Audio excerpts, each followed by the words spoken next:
सलगरमधील कारवाईचा धसका, टाकडीत ओढ्याचे पाणी झाले पांढरे, भेसळयुक्त दूध ओतल्याचा ग्रामस्थांना संशय।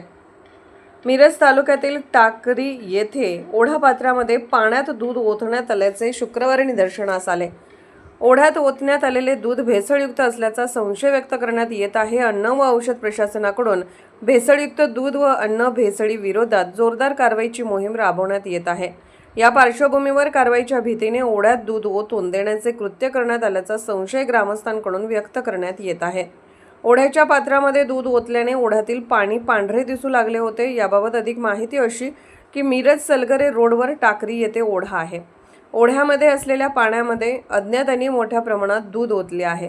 ग्रामस्थांना येथील पाणी पांढरे दिसल्यानंतर त्यांनी माहिती घेतली। अज्ञातांनी या ठिकाणी मोठ्या संख्येने दुधाचे कॅन ओढ्यात ओतून रिकामे केल्याचे सांगण्यात येत आहे। राज्यभरात अन्न व औषध प्रशासनाकडून अन्न भेसळी विरोधात कारवाईची मोहीम राबवण्यात येत आहे। 2 दिवसांपूर्वी मिरज तालुक्यातील सलगरे येथे दूध भेसळ करणाऱ्या दोघांविरुद्ध अन्न व औषध प्रशासनाने कारवाई केली आहे। या कारवाईच्या पार्श्वभूमीवरच कारवाई टाळण्यासाठी भेसळयुक्त दूध अशा रीतीने ओढापात्रात ओतून नष्ट करण्याचा प्रयत्न करण्यात आला असावा असा संशय ग्रामस्थ व्यक्त करीत आहेत। या घटनेमुळे टाकळीसह परिसरात खळबळ उडाली आहे।